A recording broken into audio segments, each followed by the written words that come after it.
الحمد لله نحمده ونستعينه ونستغفره ونؤمن به ونتوكل عليه ونعوذ بالله من شرور أنفسنا ومن سيئات أعمالنا من يهده الله فلا مضل له ومن يضلله فلا هادي له وأشهد أن لا إله إلا الله وحده لا شريك له وأشهد أن محمدًا عبده ورسوله اللهم صل على محمد وعلى آل محمد كما صليت على إبراهيم وعلى آل إبراهيم إنك حميد مجيد اللهم بارك على محمد وعلى آل محمد كما باركت على إبراهيم وعلى آل إبراهيم إنك حميد مجيد أما بعد فإن خير الحديث كتاب الله وخير الهدي هدي محمد صلى الله عليه وسلم وشر الأمور محدثاتها وكل محدثة بدعة وكل بدعة ضلالة وكل ضلالة في النار فأعوذ بالله السميع العليم من الشيطان الرجيم بسم الله الرحمن الرحيم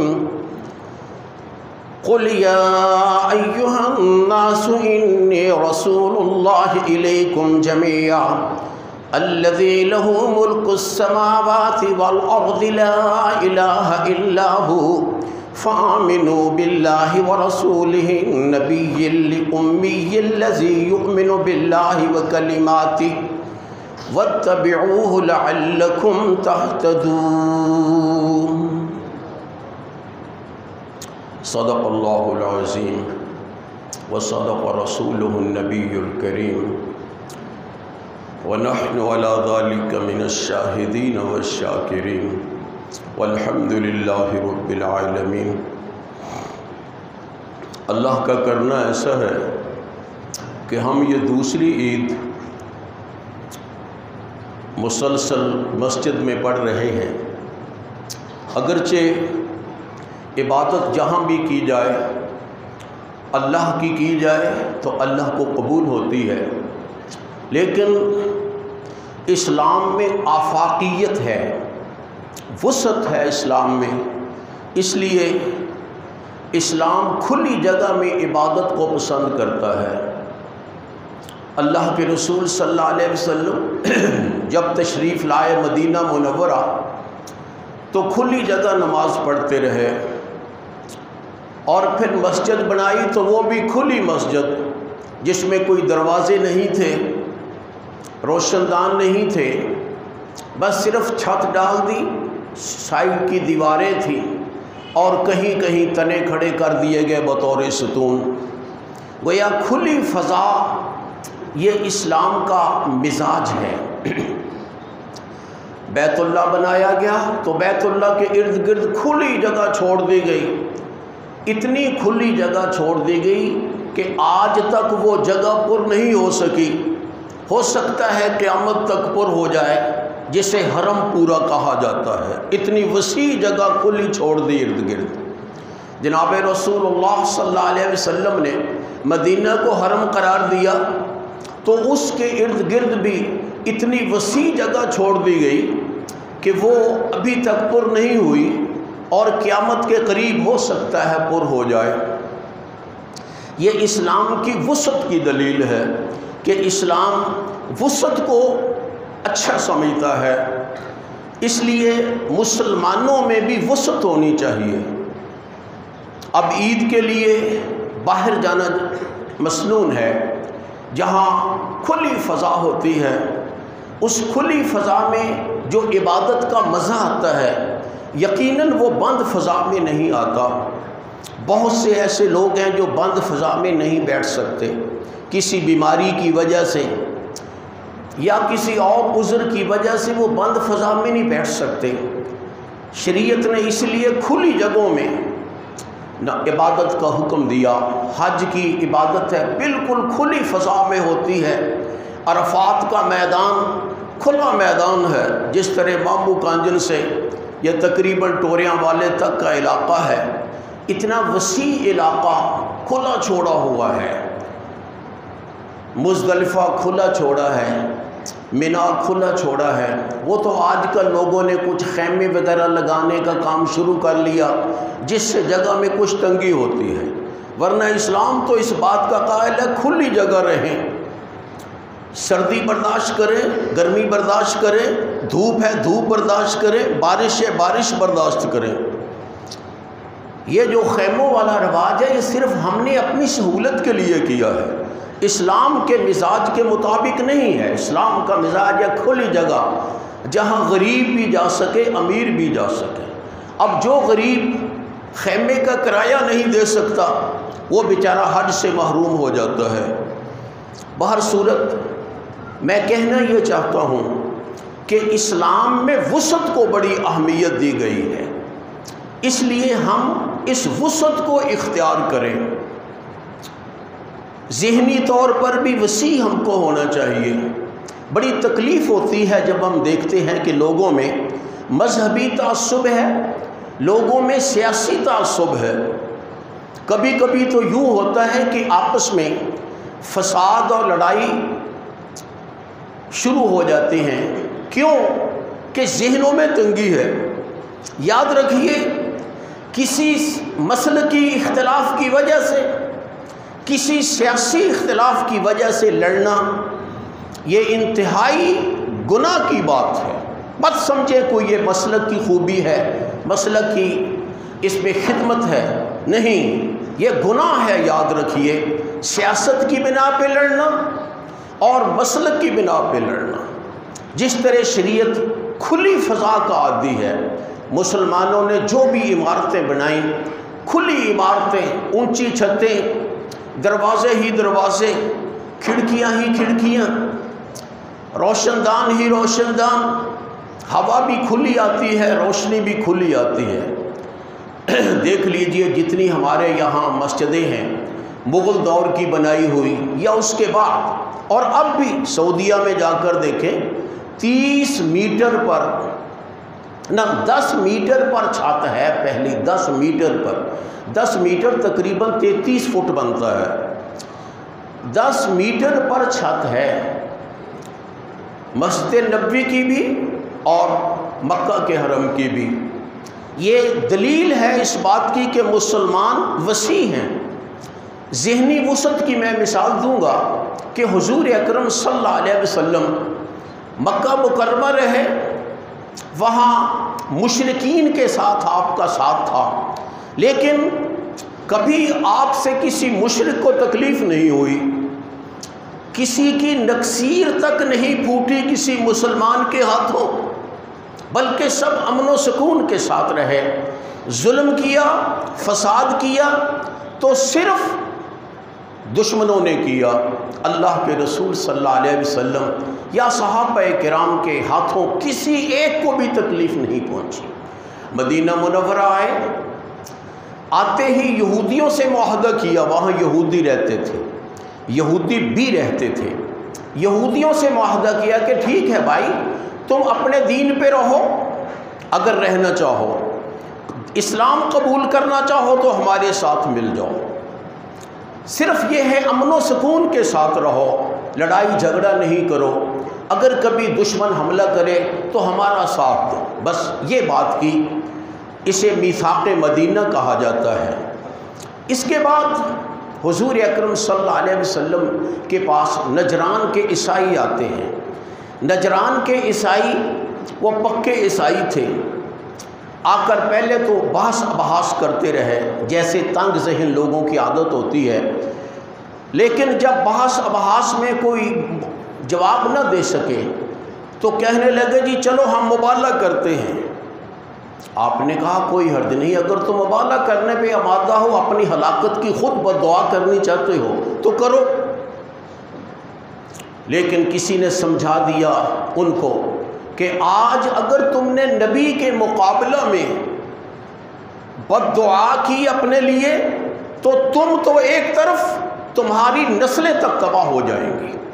اس لیے یاد رکھیے، کبھی بھولے سے بھی اپنے حق میں یا کسی کے حق میں بد دعا نہیں کریں۔ یہ اسلام کی وسعت کی دلیل ہے۔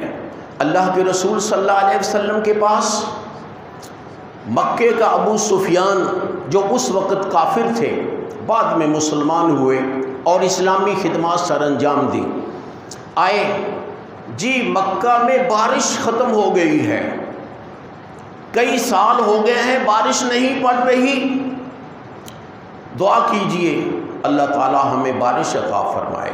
اللہ کے رسول صلی اللہ علیہ وسلم نے کوئی شرط نہیں رکھی، میرا دین قبول کرو، نہیں، ان دشمنوں کے ساتھ جو جنگوں کے لیے آیا کرتے تھے ان کے لیے بھی آپ نے دعا کی کہ یا اللہ ان پہ بارش برساؤ، اور پھر بارش برسی۔ یہ اسلام کی وسعت ہے۔ نجران سے عیسائی آتے ہیں جن کی میں بات ابھی کر رہا تھا، نجران کے عیسائی آتے ہیں، جب ان کو سمجھا دیا کسی نے کہ کبھی بھی نبی کے مقابلہ میں مبالغہ نہیں کرے ورنہ تباہ و برباد ہو جاؤ گے، انہوں نے کہا نہیں جی ہم مبالغہ نہیں کرتے آپ سے، لیکن ہم اپنے دین پہ قائم رہیں گے۔ فرمایا کوئی بات نہیں، تم اپنے دین پہ قائم رہنا چاہتے ہو رہو، ہم تو اتمام حجت کرنا چاہتے ہیں کہ ہر کسی کو ہم صحیح بات پہنچا دیں، اس کے بعد اگر کوئی صحیح بات اختیار نہیں کرتا تو ٹھیک ہے، وہ اس کی مرضی ہے، اس کے اور اس کے اللہ کا مسئلہ ہے، اس لیے تم رہو۔ انہوں نے کہا جی ہم آپ کو جزیہ دیں گے۔ فرمایا ٹھیک ہے، جزیہ بھیج دیا کرو۔ وقت ہو گیا نماز، ان کی نماز کا وقت ہو گیا، عبادت کا کہیں نماز نہ کہیں، ان کی عبادت کا وقت ہو گیا۔ انہوں نے کہا جی ہم نے عبادت کرنی ہے۔ فرمایا یہ مسجد نبوی کا صحن کھلا پڑا ہے، یہاں عبادت کر لو، اور انہوں نے وہاں عبادت کی۔ حضرت عمر بن خطاب رضی اللہ تعالی عنہ جب بیت المقدس فتح کرنے گئے، فتح ہو گیا، کیونکہ انہوں نے شرط لگائی تھی کہ اگر خلیفۃ المسلمین امیر المومنین خود تشریف لے آئیں تو ہم بغیر لڑے چابیاں شہر کی ان کے سپرد کر دیں گے، اور ایسا ہی ہوا۔ جب حضرت عمر رضی اللہ تعالیٰ عنہ اپنے درویشانہ حال میں وہاں پہنچ گئے، نہ کپڑوں کی کوئی پرواہ، نہ جوتوں کی، نہ سواری کی، نہ اپنے کسی اور چیز کی، صرف ایک اللہ کا ڈر اور تقوی لے کر پہنچے۔ انہوں نے چہرہ دیکھتے ہی کہہ دیا یہ وہی شخص ہے جس کے ہاتھوں بیت المقدس فتح ہوگا، اور چابیاں سپرد کر دی۔ نماز کا وقت ہو گیا، جو بات میں بیان کرنا چاہتا ہوں، نماز کا وقت ہو گیا۔ انہوں نے کہا جی گرجے میں نماز پڑھ لیں۔ حضرت عمر فرمانے لگے تمہارے گرجوں میں تصویریں ہیں، تمہارے گرجوں میں بت ہیں، اس لیے میں نہیں پڑھ سکتا۔ ہاں بت نہ ہو، تصویریں نہ ہوں تو پڑھیں گے۔ اس لیے باہر نکلے، اور جو اس کا صحن وغیرہ تھا، خالی جگہ جہاں تصویریں اور بت نہیں تھے، وہاں جا کر نماز پڑھی حضرت عمر رضی اللہ عنہ نے گرجے میں۔ اب دیکھ لیجئے کہ اسلام میں اس قدر وسعت ہے، کفار کے ساتھ بھی، دشمنوں کے ساتھ بھی، لیکن کس قدر قابل افسوس بات ہے کہ ہم آج بٹے ہوئے ہیں۔ جب پاکستان کی موجودہ حالت دیکھتے ہیں تو بڑا افسوس ہوتا ہے کہ قوم کو تقسیم کر دیا گیا ہے، قوم کو لڑا دیا گیا ہے۔ ہو سکتا ہے کسی وقت خانہ جنگی ہو جائے۔ قوم کو ایسے نعرے دیے گئے ہیں، قوم سے ایسی باتیں نفرت انگیز کی جاتی ہیں جس کی وجہ سے قوم میں ایک دوسرے سے نفرت پیدا ہو چکی ہے، جبکہ یہ اکثر باتیں مصنوعی ہیں۔ لوگ اپنے مسلک کو قائم رکھنے کے لیے، لوگ اپنی سیاسی جماعت کو قائم رکھنے کے لیے، لوگ اپنے دھڑے اور برادری کو قائم رکھنے کے لیے بسا اوقات جھوٹے نعرے لگاتے ہیں، اور ان نعروں کی بنیاد پر وہ پھر اپنے آپ کو باقی رکھنے کی کوشش کرتے ہیں، لیکن یاد رکھیے باقی وہ رہتا ہے جسے اللہ باقی رکھے۔ ان مصنوعی طریقوں سے ہم باقی نہیں رہ سکتے۔ مجھے خصوصاً افسوس ہوتا ہے جب میں اس گاؤں کے لوگوں میں یہ تعصب دیکھتا ہوں، وہ گالیاں دیتے ہیں دوسرے سیاسی لیڈروں کو، وہ گالیاں دیتے ہیں دوسرے سیاسی لیڈروں کو۔ کس قدر افسوس کی بات ہے کہ آپ لوگ چند موہوم الزامات کی وجہ سے اپنے باپوں کی عمر سے بڑے لوگوں کو گالیاں دیتے ہیں، جبکہ میں نے آپ کے سامنے یہاں ہمیشہ وسعت کی ہی تلقین کی ہے، کھلے ذہن رکھنے کی تلقین کی ہے۔ بری بات ہے ہم چند سیاسی مفادات کہہ لیں یا سیاسی اختلاف کہہ لیں، اس کی وجہ سے ہم آپس میں تعصب کے بیج بوئیں، نفرت کے بیج بوئیں، نہیں، آپس میں محبت کے بیج بوئیں۔ جب ایک دوسرے کو ملے ہنستے ہوئے مسکراتے ہوئے، ہنستے ہوئے مسکراتے ہوئے السلام علیکم کہہ کر، اور ثواب حاصل کریں اس اللہ سے جس نے یہ ساری مخلوق پیدا کی ہے۔ مت کسی سے نفرت کریں، آپ کے نفرت کرنے سے کچھ بھی نہیں ہوگا سوائے اس کے کہ آپ کو گناہ حاصل ہوگا، آپ کو گناہ حاصل ہوگا۔ اللہ کے رسول صلی اللہ علیہ وسلم کے پاس کبھی کبھی مجرم لائے جاتے تھے، مجرم، لیکن آپ نے کبھی مجرم سے بھی نفرت نہیں کی، سزا جو ہے وہ دی ہے، نفرت نہیں کی، بلکہ محبت کے ساتھ بٹھاتے تھے۔ ایک دفعہ ایک آدمی کا ہاتھ کاٹا گیا، چوری کے جرم میں ہاتھ کاٹا گیا۔ آپ ظاہر ہے چور آدمی ہے تو چور سے لوگ سمجھتے ہیں نفرت کرنی چاہیے، لیکن جب اس کا ہاتھ کاٹ دیا گیا تو ایک آدمی نے اس کے بارے میں بد دعا والے لفظ کہہ دیے، کہنے لگا اخزاک اللہ، اللہ تجھے رسوا کرے۔ ایک شرابی آدمی لایا گیا، اس شرابی آدمی کو کوڑے لگائے گئے۔ کسی نے کہہ دیا اللہ تجھ پہ لعنت کرے، تو بار بار اس جرم میں پکڑ کے لایا جاتا ہے۔ ایک عورت نے زنا کا ارتکاب کیا لیکن فوراً اعتراف کر کے آپ کے پاس آ کر سزا قبول کی، سزا قبول کی، اور جب اسے رجم کیا گیا تو حضرت خالد بن ولید رضی اللہ عنہ کی زبان سے کچھ نازیبا کلمات نکلے۔ یہ تین واقعات الگ الگ ہیں۔ اللہ کے رسول صلی اللہ علیہ وسلم نے ان تینوں کو ڈانٹا جنہوں نے بد دعا کی تھی، جنہوں نے نازیبا الفاظ کہے تھے۔ کن کے بارے میں؟ ان مجرموں کے بارے میں، کہ بھئی ان کو سزا مل رہی ہے، مل گئی ہے، اب تمہیں کیا تکلیف ہے؟ ایک آدمی نے جرم کیا، اس کو جرم کی سزا مل گئی مثلا، یا مل رہی ہے، تو کیا ضرورت ہے کہ اب اس کے بارے میں بد دعا کریں؟ کیا ضرورت ہے کہ اس کے بارے میں برے الفاظ ادا کریں؟ آپ نے فرمایا تو نے یہ کیوں نہیں کہا ہداک اللہ، کیوں نہیں کہا تو نے اللہ تجھے ہدایت دے؟ اور یہ جو کہتا ہے اللہ تجھے رسوا کرے، یہ کیوں نہیں کہا اللہ تجھے ہدایت دے، اللہ تجھے توبہ کی توفیق دے؟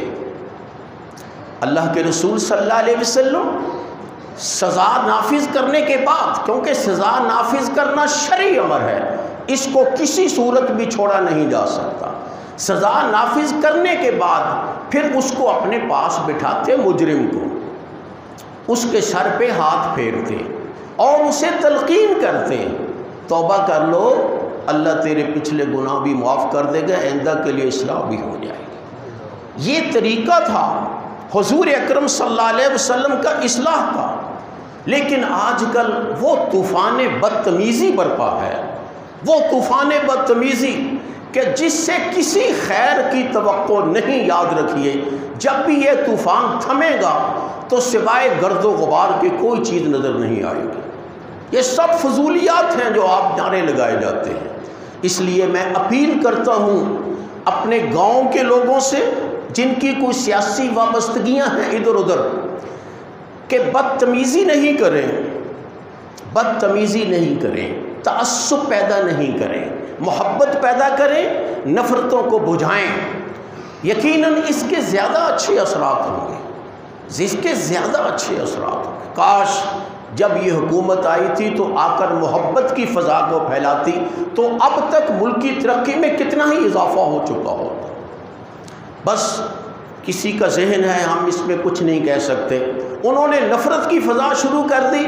آپ دیکھتے ہیں ملک کو کیا حاصل ہوا، ملک کو کیا حاصل ہوا۔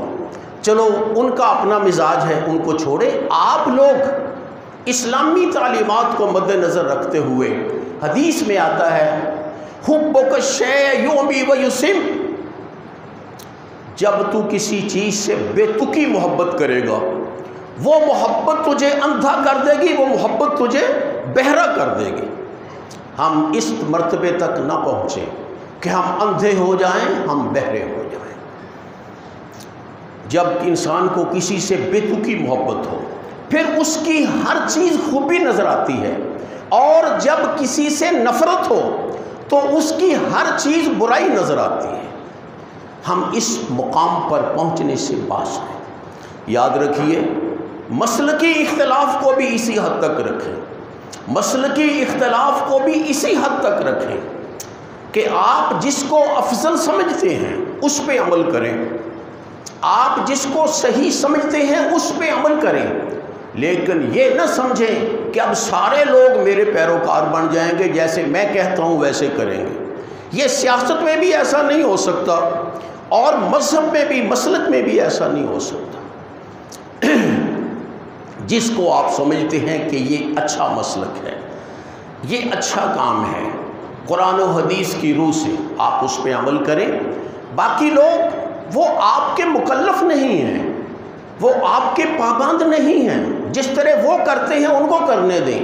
یہ نہیں میں کہتا کہ وہ صحیح کریں گے، میں یہ کہتا ہوں لڑائی نہیں لڑیں۔ اللہ کے رسول نے یہودیوں سے لڑائی نہیں لڑی جب تک انہوں نے جنگیں نہیں لڑی، اور نجران کے عیسائی اس وقت سے لے کر خلفائے راشدین کے بعد کے دور تک، بلکہ اب تک بھی امن و سکون کے ساتھ رہ رہے ہیں۔ نجران کے عیسائی، سعودی عرب کا علاقہ ہے نجران، وہاں رہ رہے ہیں، کوئی انہیں کچھ نہیں کہتا، جو اپنا ان کے ذمے ہے وہ ادا کرتے ہیں، اور بات ختم۔ کسی کا صحیح ہونا، کسی کا غلط ہونا یہ الگ بات ہے، لیکن لڑائی لڑنا، فتنہ و فساد پیدا کرنا، یہ یاد رکھیے بری بات ہے جسے اسلام نے کبھی پسند نہیں کیا، ہم بھی پسند نہ کریں۔ ہم یہ نہیں ہے کہ صرف یہ کہیں بس ہم جنت میں جائیں گے باقی سب جہنم میں جائیں گے۔ ہمیں کچھ ایسی باتیں سنائی گئیں، پڑھائی گئیں کہ جی بس ہم جنت میں جائیں گے باقی سب جہنم میں جائیں گے۔ نہ میرے بھائی، ہر وہ شخص جس نے دل سے کلمہ توحید و رسالت پڑھا ہے، اچھی طرح سن لیں، یہ صرف میں نہیں کہہ رہا، صحیح احادیث میں ہے، ہر وہ شخص جس نے صدق دل سے کلمہ توحید و رسالت پڑھا ہے وہ جنت میں جائے گا، جائے گا، جائے گا۔ جو کمی بیشی ہے اللہ چاہے معاف کرے، چاہے سزا دے، وہ اللہ کا مسئلہ ہے، لیکن یہ فیصلہ ہے آپ کا کہ جس نے لا الہ الا اللہ محمد الرسول اللہ پڑھا، اللہ کی رضامندی کے لیے، منافقت کی بنا پر نہیں، دکھلاوے کی بنا پر نہیں، آپ نے فرمایا وہ جنت میں جائے گا۔ بات یہ ہوئی تھی، میں یہ بھی بتا دوں، اللہ کے رسول صلی اللہ علیہ وسلم حضرت عتبان بن مالک انصاری کے گھر گئے۔ انہوں نے کہا جی میرے گھر میں آپ ایک جگہ نماز پڑھ دیں، میں اس جگہ کو متبرک سمجھ کر وہاں نفل نماز پڑھا کروں گا، یا جب سیلابی صورتحال ہو تو میں وہاں فرض بھی پڑھ لوں گا۔ وہ نظر بھی کمزور تھی، نابینا ہونے کے قریب تھے۔ آپ نے فرمایا ٹھیک ہے، آپ تشریف لے گئے، نماز پڑھی۔ محلے کے لوگ اکٹھے ہو گئے، اللہ کے رسول صلی اللہ علیہ وسلم کی آمد کا سن کر۔ ایک سردار جس کا نام مالک بن دخشن یا مالک بن دخیشن تھا وہ نہیں آیا۔ لوگوں نے ہی کہا بھئی مالک بن دخشن نہیں آیا، کیا بات ہے؟ کسی نے کہا چھوڑو اس کو، وہ تو منافق آدمی ہے، وہ تو منافق ہے۔ اللہ کے رسول نے فوراً ٹوکا اس کو، اس شخص کو فوراً ٹوکا۔ فرمایا تو سمجھ جانتا نہیں کہ اس نے اللہ لا الہ الا اللہ والا کلمہ پڑھا ہے اللہ کی رضامندی کے لیے، تو کیسے کہتا ہے وہ منافق ہے؟ اس نے کہا جی ہم تو اس کی باتیں سنتے ہیں، وہ منافقوں کی حمایت کرتا ہے، اس لیے ہم نے ایسی بات کی، منافقوں کے ساتھ اٹھتا بیٹھتا ہے۔ آپ نے فرمایا نہیں، تم کسی کی نیت پہ حملہ نہیں کر سکتے، نیت صرف اللہ جانتا ہے۔ اگر کوئی منافق ہے تو اس کو بھی اللہ جانتا ہے، میں نہیں جانتا، تو نہیں جانتا۔ کوئی منافق ہے بھی، اللہ کے رسول کے دور میں جو منافق تھے ان کے بارے میں بھی، جن کے بارے میں آپ کو وحی آ گئی بس ان کو ہی کہا گیا منافق، باقی کے بارے میں شک و شبہ ہی رہا، اگرچہ ان کی باتیں بھی کچھ ایسی ویسی تھی۔ میرا مطلب کہنے سے یہ ہے، اپنے علاوہ سب کو گمراہ کہنا چھوڑ دیں، اپنے علاوہ سب کو غلط کہنا چھوڑ دیں، اپنے علاوہ سب کو گنہگار کہنا چھوڑ دیں۔ یہ مت سمجھے کہ بس میں ہوں پاک صاف اور باقی جو ہیں سب گندے ہیں، چور ہیں، لٹیرے ہیں، فلاں ہیں فلاں ہیں۔ نہیں میرے بھائی، چور لٹیرے ہر جگہ ہوتے ہیں، کہاں نہیں ہوتے؟ ٹھیک ہے کوئی ہے تو اپنے انجام پائے گا، لیکن بدتمیزی بری بات ہے، بدتمیزی بری بات ہے۔ یہ وسعت مسلکی طور پر بھی اور مسلک کے علاوہ سیاسی طور پر بھی بہت ضروری ہے، اسی طرح معاشرتی طور پر بہت ضروری ہے۔ معاشرتی کا معنی ہوتا ہے کہ ہر معاشرے میں طبقات ہوتے ہیں، طبقات، کوئی جاٹ ہے، کوئی ارائی ہے، کوئی راجپوت ہے، کوئی گجر ہے، اور اسی طرح کوئی کمی لوگ ہوتے ہیں اور چھوٹی ذاتوں والے، جن کو ہم چھوٹی ذاتیں کہتے ہیں، ورنہ یاد رکھیے اللہ رسول کی نگاہ میں کوئی چھوٹی ذات نہیں ہے۔ اللہ اور اس کے رسول نے کیا کہا ہے؟ اللہ اور اس کے رسول نے تو کہا ہے اے لوگو کلکم بنو آدم، تم سب کے سب آدم کے بیٹے ہو، جو مرضی نام رکھ لو۔ بھئی نام رکھنے میں کیا ہے؟ میرا نام میرے ماں باپ نے رکھ دیا، ٹھیک ہے، اسی طرح کسی نے کسی کو جاٹ کہہ دیا، کیا فرق ہو گیا اس سے؟ اس کی ذات میں کیا تبدیلی آئی؟ یہ سارے تفرقات یہ یاد رکھیں مصنوعی ہیں، بنائے ہوئے۔ اللہ نے تو سب کو آدم اور حوا علیہ السلام سے پیدا فرمایا ہے، کلکم بنو آدم وکلکم من تراب، فرمایا آدم کی نسل سے ہو، مٹی سے پیدا ہوئے۔ افضل کیسے کہہ سکتے اپنے آپ کو؟ جو مٹی ہمارے پاؤں تلے آتی ہے، جس مٹی پہ ہم پیشاب کرتے ہیں، جس مٹی پہ ہم گندگی پھینکتے ہیں، وہ مٹی، اس سے ہم بنے ہیں۔ اب تکبر کیسا اور فخر کیسا؟ اس لیے کوئی شخص قومی تعصب، معاشرتی تعصب بھی نہ برتے۔ کسی شخص سے صرف اس لیے بدسلوکی کرنا، یا بدسلوکی نہ کہیں بے رخی کرنا کہ ہماری قوم کا نہیں ہے۔ جس طرح ہم سوچتے ہیں اور جی جاٹ کھڑا ہو گیا ہے، اب انتخاب میں اب اسی کو ووٹ دینے پڑیں گے، نہیں یہ کوئی بات نہیں ہے، کوئی بات نہیں۔ ایک قوم کا آدمی دوسری قوم کے آدمی کو بڑی خوشی سے ووٹ دے سکتا ہے، بلکہ اگر وہ اچھا ہے تو اس کو دینا چاہیے۔ یہ تعصب اور یہ نفرت ہم ختم کریں، مسلکی مذہبی طور پر بھی اور سیاسی طور پر بھی اور معاشرتی طور پر بھی۔ پھر دیکھیں گے آپ کیسا محبت والا دور آئے گا، کیسی پیار والی فضا پھیلے گی۔ اللہ کے رسول صلی اللہ علیہ وسلم کے صحابہ، ان میں کوئی چیز بھی قدر مشترک نہیں تھی سوائے اس کے کہ اللہ کے رسول کے پیروکار تھے اور توحید کے قائل تھے۔ اس کے علاوہ کوئی مکے کا قریشی ہے، پھر قریشیوں میں سے کوئی ہاشمی ہے، کوئی بنو امیہ کا ہے اموی، کوئی دوسری مخزومی ہے بنو مخزوم کا، کوئی کسی قبیلے کا، پھر کوئی باہر سے ہیں۔ جتنے قبیلے تھے اتنے ہی آپ کے پاس لوگ موجود تھے، لیکن اللہ کے رسول صلی اللہ علیہ وسلم نے کبھی اس قسم کی فضا پیدا ہونے نہیں دی، بلکہ سب کو بھائی بھائی بنا دیا۔ ایک دفعہ حضرت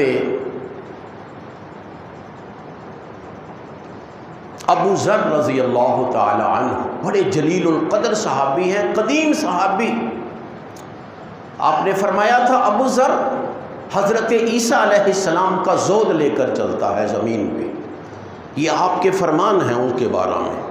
انہوں نے ایک دفعہ حضرت بلال رضی اللہ تعالی عنہ کو گالی دے دی، گالی بھی وہ نہیں جو ہم دیتے ہیں لغت سے تلاش کر کے، گالی بھی ایسی نہیں دی، کوئی ماں کی گالی نہیں، بہن کی گالی نہیں، بلکہ صرف یہ کہا اوے کالی عورت کے بیٹے، یہ ابن السودا اور کالی عورت کے بیٹے، بس اتنا کہا۔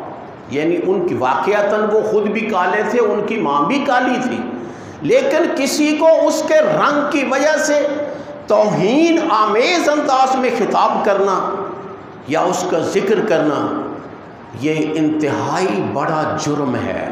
حضرت ابو ذر کو نہیں پتہ تھا اس بات کا۔ حضرت بلال اللہ کے رسول کے پاس پہنچ گئے، اے اللہ کے رسول، اس نے میری ماں کو برا کہا ہے۔ کہا تو صرف اتنا ہی تھا، یا ابن السودا، او کالی عورت کے بیٹے، اس میں غلطی تو نہیں تھی، لیکن انداز تحقیرانہ تھا، انداز تذلیلانہ تھا۔ آپ نے ابو ذر کو بلایا، ابو ذر تو نے اس کو ایسے کہا ہے؟ ابو ذر کہنے لگے جی حضور کہا ہے۔ آپ نے فرمایا انک امرؤ فیک جاہلیہ، او ابو ذر تجھ میں ابھی تک جاہلیت اور کفر کی باتیں موجود ہیں۔ صحیح بخاری کی روایت ہے، صحیح بخاری کی روایت، بلکہ اکثر میں جو روایات بیان کروں گا وہ صحیح بخاری سے ہی ہوں گی۔ صحیح بخاری کی روایت، فرمایا تجھ میں جاہلیت ہے، تجھ میں کفر ہے۔ ابو ذر اپنی داڑھی کو پکڑ کے کہنے لگے اللہ کے رسول میری داڑھی سفید ہوگی اس دین میں، آج مجھ میں کفر ہے؟ فرمایا ہاں اگر ایسی باتیں کرے گا تو یاد رکھو یہ کفر کی باتیں ہیں۔ اور پھر پتہ ہے حضرت ابو ذر نے کیا کیا؟ حضرت ابو ذر نیچے زمین پہ لیٹ گئے، زمین پہ لیٹ گئے اور بلال سے کہنے لگے بلال اپنا پاؤں میرے رخسار پہ رکھ، اپنے پاؤں سے میرے رخسار کو مسل، تاکہ اس رخسار کو پتہ چل جائے جس سے یہ لفظ نکلے ہیں کہ ذلیل نہیں، ذلیل وہ نہیں، ذلیل تو ہے جس نے یہ باتیں کی۔ میرے بھائی ایسی فضا ہم پیدا کریں، ایسی، اس سے ثواب ملے گا، یاد رکھیے، کچھ اور ملے نہ ملے اس سے ثواب ملے گا، اس سے فضا بہتر ہو جائے گی۔ لیکن اگر ہم نے چند تعصبات کی وجہ سے نفرت پھیلائی، جو دین کا نظریہ ہے وسعت والا اس کو تنگ کر دیا۔ ایک آدمی آیا کہنے لگا اللہ کے رسول نا آپ کے پاس آ کر نا، اس نے نماز پڑھی اور پھر دعا کی، کہنے لگا یا اللہ مجھ پہ رحم فرما اور محمد صلی اللہ علیہ وسلم پہ رحم فرما، ہمارے ساتھ کسی پہ رحم نہ فرما۔ وہ عربی آدمی تھا، سادہ آدمی تھا، اس نے کہا یا اللہ مجھ پہ رحم فرما، محمد صلی اللہ علیہ وسلم پہ رحم فرما، ہمارے ساتھ کسی پہ رحم نہ فرما۔ آپ نے اسے بلایا، فرمایا اللہ کے بندے لقد تحجرت واسعا، تو نے ایک وسیع چیز کو بند کر دیا ہے کجی میں، اور وسیع چیز کو کوزے میں بند کر دیا۔ اللہ کی رحمت تو اتنی وسیع ہے کہ وہ ساری کائنات کو گھیرے ہوئے ہے، پھر بھی وہ بڑھ کر ہے کائنات سے، تو نے کہہ دیا مجھ پہ محبت فرما، مجھ سے محبت فرما اور نہیں رحمت فرما، اور محمد صلی اللہ علیہ وسلم پہ رحمت فرما، کسی اور پہ نہ فرما۔ اس لیے یاد رکھیے کسی کے بارے میں مت سوچیں کہ اس کو یہ ہو اس کو یہ ہو، بلکہ یہ سوچیں کہ اللہ سب کا بھلا کرے، اللہ سب کا بھلا کرے، یہ سوچیں۔ حتیٰ کہ کوئی دشمن ہے تو اس کے بارے میں بھی یہی دعا کریں، یہی توقع رکھیں بھی اللہ اس کا بھی بھلا کرے۔ اگر ہم میں یہ چیز ہوگی تو پھر ہم میں اسلام ہوگا، یاد رکھیے ہم میں اسلام ہوگا۔ اگر یہ چیز نہیں ہوگی پھر ہم میں جاہلیت ہوگی، ہم میں کفر ہوگا، خواہ ہم کتنے ہی اپنے آپ کو مقدس اور پوتر سمجھیں۔ وآخر دعوانا ان الحمد للہ رب العالمین۔